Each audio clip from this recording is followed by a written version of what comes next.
സങ്കീർത്തനം 135. യഹോവയെ സ്തുതിപ്പിൻ, യഹോവയുടെ നാമത്തെ സ്തുതിപ്പിൻ.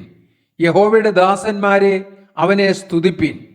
യഹോവയുടെ ആലയത്തിലും നമ്മുടെ ദൈവത്തിൻ്റെ ആലയത്തിൻ പ്രാകാരങ്ങളിലും നിൽക്കുന്നവരെ യഹോവയെ സ്തുതിപ്പിൻ. യഹോവ നല്ലവനല്ലോ, അവൻ്റെ നാമത്തിന് കീർത്തനം ചെയ്യുവിൻ, അത് മനോഹരമല്ലോ. യഹോവ യാക്കോബിനെ തനിക്കായിട്ടും ഇസ്രായേലിനെ തൻ്റെ നിക്ഷേപമായിട്ടും തിരഞ്ഞെടുത്തിരിക്കുന്നു.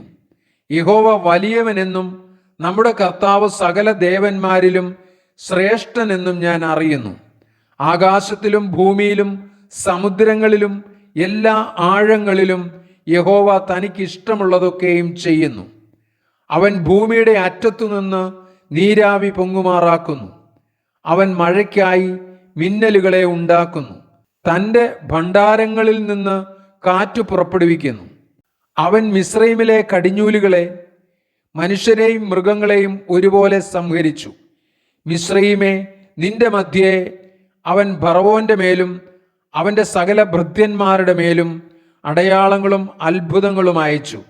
അവൻ വലിയ ജാതികളെ സംഹരിച്ചു, ബലമുള്ള രാജാക്കന്മാരെ നിഗ്രഹിച്ചു. അമോര്യരുടെ രാജാവായ സീഹോനെയും ബാഷാൻ രാജാവായ ഓഗിനെയും സകല കനാന്യ രാജ്യങ്ങളെയും തന്നെ. അവരുടെ ദേശത്തെ അവൻ അവകാശമായിട്ട് തൻ്റെ ജനമായ ഇസ്രായേലിന് അവകാശമായിട്ട് കൊടുത്തു.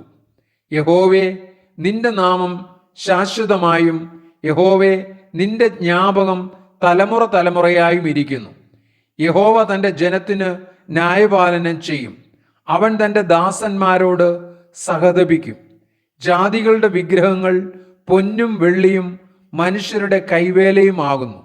അവയ്ക്ക് വായുണ്ടെങ്കിലും സംസാരിക്കുന്നില്ല, കണ്ണുണ്ടെങ്കിലും കാണുന്നില്ല, അവയ്ക്ക് ചെവിയുണ്ടെങ്കിലും കേൾക്കുന്നില്ല, അവയുടെ വായിൽ ശ്വാസവുമില്ല.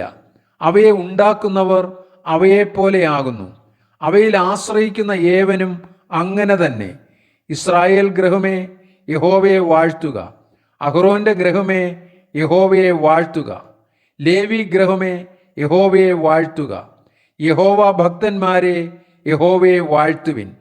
യെരുശലേമിൽ അധിവസിക്കുന്ന യഹോവ സിയോനിൽ നിന്ന് വാഴ്ത്തപ്പെടുമാറാകട്ടെ.